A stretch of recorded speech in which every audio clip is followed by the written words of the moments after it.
Arkatech Beatz.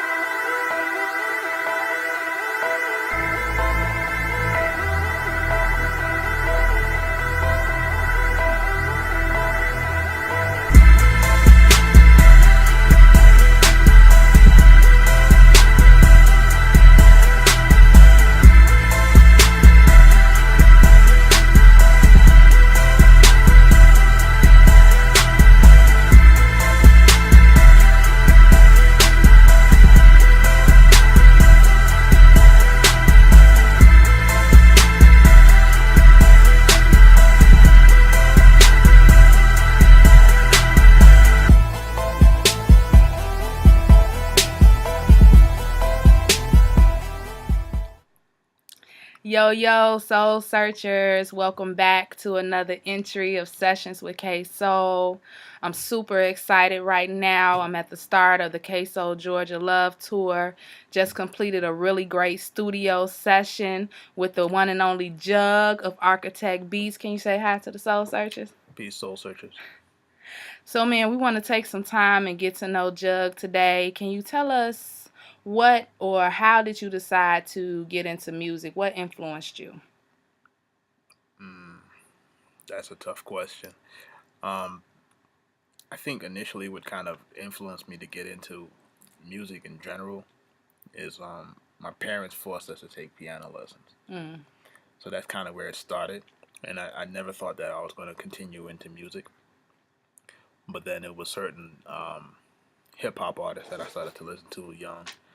Um, Tribe Called Quest, um, some other artists that I was listening to, Juice Crew, LL Cool J, that sort of thing. And those folks just kind of inspired me getting into music. And I had a friend actually that lived not too far up the street from me that was he was producing music, and he was started to show me how to do certain things. So once he started to show me that, then and he took me to one studio session, and after that, that was it. You fell in love. That was it. And I said, that's what I want to do. And that's from that point on, I just started to put everything into trying to get equipment. Um, and then I wind up connecting with my cousin, who's the other part of Arkatech Beatz, Mike D. And um, we just started to trade ideas. And whatever equipment that I had or that I upgraded from, I would just hand it to him. And then we would just build tracks and then collectively come together on the weekends because he was in Brooklyn and I was in the Bronx. And then we used to put the records together that way. And then every week just shop the music around. Okay, so you said Brooklyn and the Bronx. So you're from New York. What brought you to Atlanta? The shift in music. At one point, we all know that New York dominated music scene, especially on the hip hop level. And then it just shifted. It shifted to where the South started to really um, dominate a lot of the radio and mainstream. I took a trip out here just on some business, and then I was in some clubs, and I was just looking at the response of some of the music, and the way that they were receiving their music was a lot different than back home. You know, back home isn't a lot of dancing or that sort of thing. It's a lot more, people enjoy music, but they enjoy it differently. Mm-hmm. So I think once I came out here and I was able to see what was happening and see some of the movements, um, I made a decision to move to just really come out here and take our brand from being New York based producers and trying to establish ourselves amongst the Atlanta circle like the Waka Flockas. Um, a little scrappy, like a little scrappy was our first person that actually worked with us out here. Mm. Shorty Low,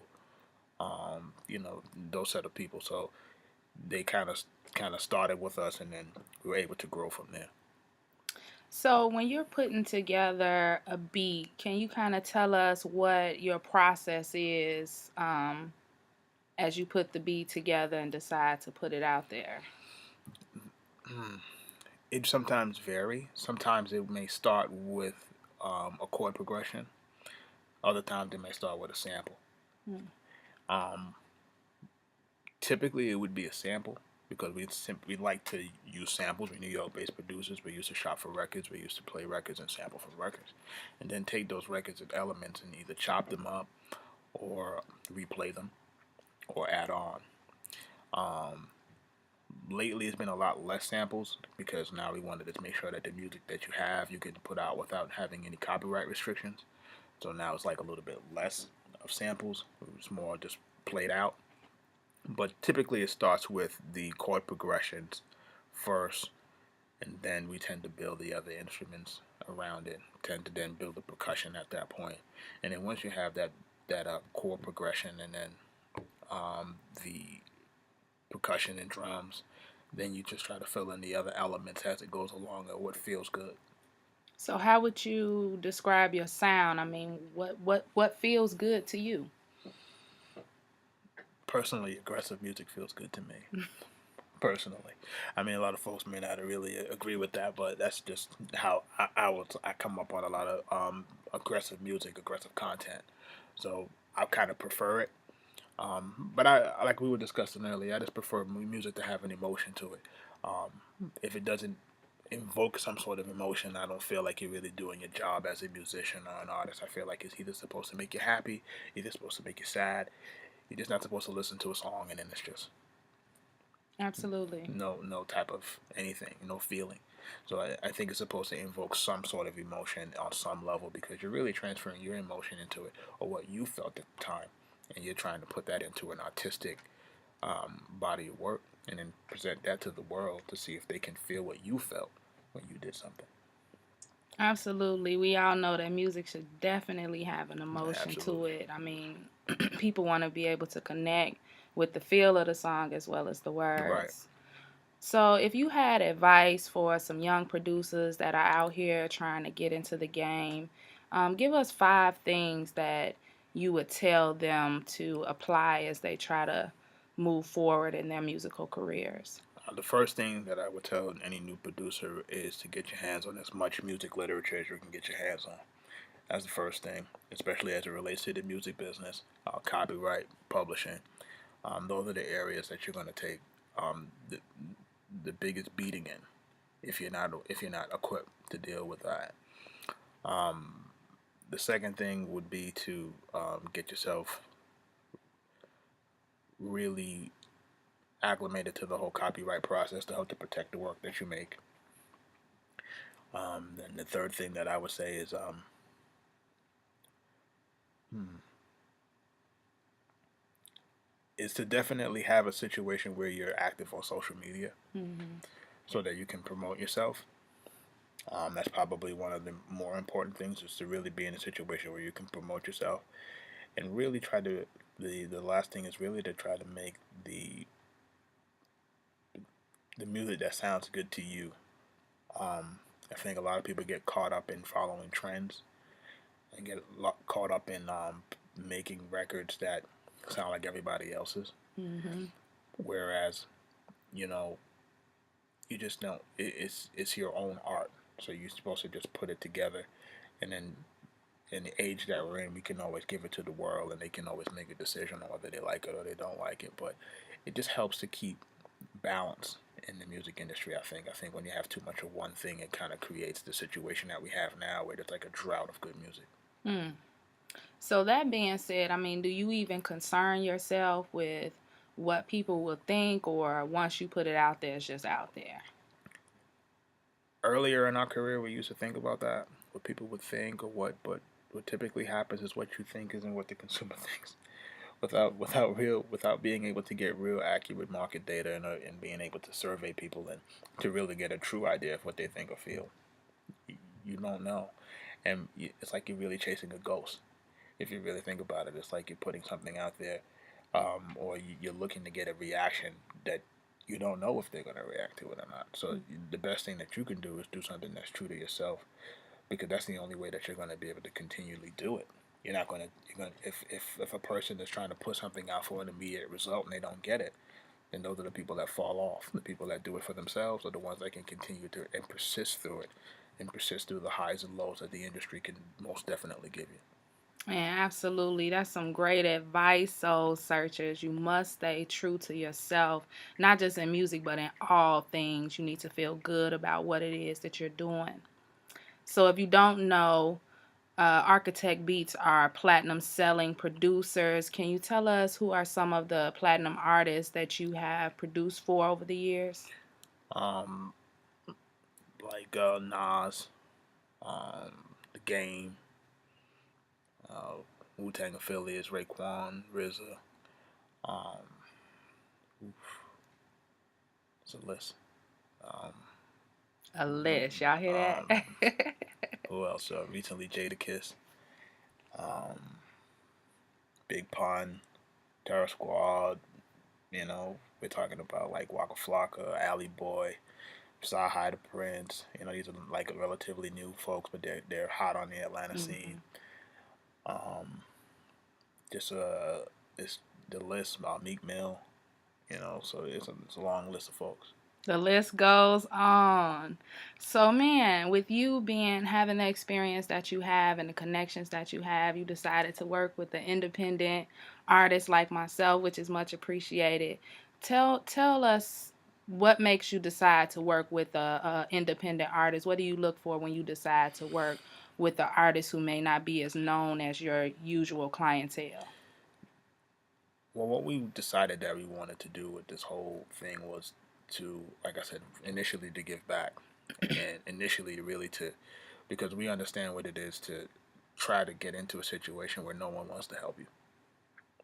So it's really just that's because I met you at a conference, and normally what happens is the folks that decide to come to conferences are people that are searching for information, people that are typically serious about what they want to do, and they've decided that they're going to come in and they're going to make a decision to be in the music industry. So that's the first thing, is that we see people that are serious about going into the music industry. We know that it isn't a cakewalk. We know that if you don't have the right support system, if you don't have the right information, it could take you X amount of years longer than it would take certain people if they have access to information or access to certain resources. So what we decided to do was we wanted to um, really select certain artists, or really qualify certain artists in certain fashions that were, one, driven, two, that were willing to invest in themselves. That's the biggest thing. Like, I think a lot of times um, with new artists, they don't understand that you have to invest in yourself. Absolutely. Me as a producer, I can't produce anything if I don't buy equipment, and that's really like the reality of the situation. So even though the equipment may not cost what it did when I started, which may have been upwards of $5,000-$10,000, if that you still have to invest in yourself and be able to um, do the Facebook stuff, do the media marketing, do the videos, and not everybody's in a position to do that. So basically, it makes it makes a combination of a person that's very serious about what they want to do. First of all, they're serious about doing it. They've made up that decision. Two, they have the resources to get it done. Right. So if you have those particular criteria, that's something that we can work toward. And then also you have to have an amount of talent. Right. But I didn't want to just say that, but Right. excuse me, but that's what it is. So you really want to have those kind of things together so that you can put something together and put it out into the marketplace. We don't really get caught up in trying to grade talent. And the reason why we don't do that is because the way that social media is now, if a person can create a product and just introduce it into the marketplace the right way, they all kind of have an even chance. Right. But it's just a matter of being able to get the product into a commercially viable situation done. And sometimes that's where the problem is with a lot of artists, is that they know what they want to do, but not necessarily know the steps to get it to where they want it to be in order to have something to put on the shelf. It's like you have a lot of different things on the store shelf, but the difference between some people's product and other people's product is that they're actually in the store. So at least they have a chance to be bought by someone versus somebody who's not in the store who you don't have that option. So with independent distribution, whether it be CD Baby, iTunes, whatever, it gives everyone an opportunity to get on the shelf, into the store. But you have to create a product in order for that to happen. Absolutely, absolutely. That's some great advice, and I think that we can apply that in everything that we do. Like, you have to at least prepare yourself properly to be in the game to even have a chance. Right, even have a chance. With that being said, I think that there's been a shift in the industry. It's definitely not all about talent. So if you could speak to what you feel makes a good artist, is it a total package, and what that package includes for you? I think a lot of it is just authenticity. You know, a lot of times what an artist can say or do can just resonate to a particular demographic, you know. And when I say artist, I don't even just say just musical. I mean, even like if you take even reality TV into you know, you have say a Kim Kardashian that works for a certain demographic, or you might have a Duck Dynasty that works toward a certain you know, a certain demographic, and this helps them to be successful.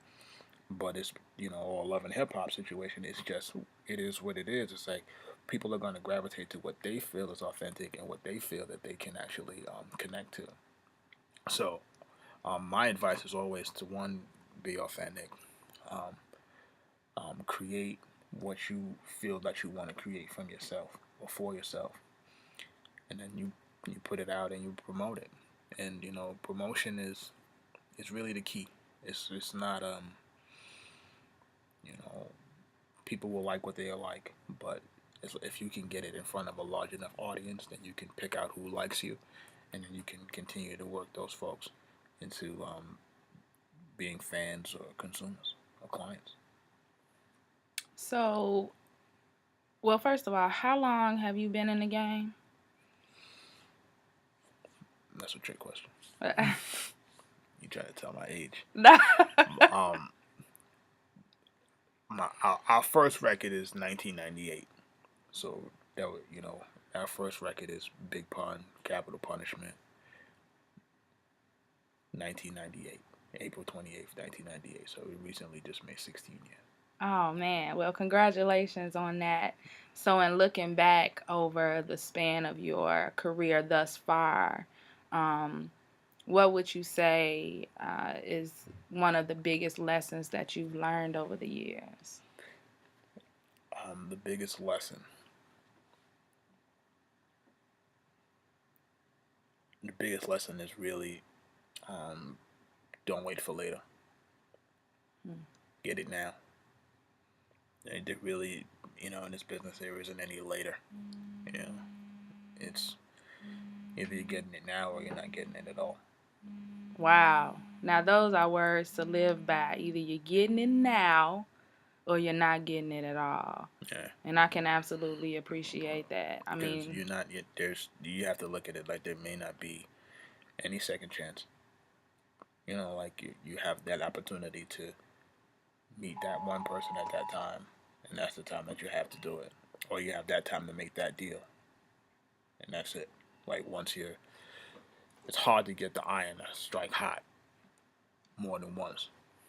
Like so, once you get it nice and hot, you need to strike and make some of the make some of the moves that you need to make. I think early on in our career we may have taken things a little bit more. That'll always be there. And as you see, labels folded, jobs got lost. Yeah. The dynamic of the industry just shifted overnight. So when you're talking about that sort of thing, and with technology, get it now, because what's working now may not work next year. Facebook might be the best medium to share right now. Might not be that next year. So whatever it is that you can do now, get it now. Get it now. Don't wait for later. Man, well, I think that's a great note to end on. Again, great advice. You can apply that across the board Get it now. Live in the moment. Kind of like my new single, In the Moment. Go cop that. So man, can you tell the soul searchers where they can find you if they want to get in contact with you, or if it's other artists that want to reach you, how can they find you? You can always reach us online on our website, www.arkatechbeatz, and that's ARKATECHBEATZ.com. And you can follow us Twitter. We normally answer the Twitter or the Facebook, Arkatech Beatz, and Facebook is Arkatech Beatz Online. Well, I appreciate you taking this time out. I appreciate you taking the time to work with me. I appreciate your work. She works very hard. Y'all heard that? She works hard. She comes in. She says what she says. She does what she says she's gonna do. Takes care of the business. We appreciate that. She takes care of her business, and that's probably the primary thing that everyone's gonna look for. Are you gonna take care of your business? As long as you take care of your business, you'll be able to continue to make those working relationships and be able to grow. Absolutely. Well, I cannot wait for you all to hear the new song that we've been in here working on. We want to thank you again, Jug, for taking time out today. Remember, every Tuesday I'm here, Sessions with K Soul. We gotta go, so we out. Peace.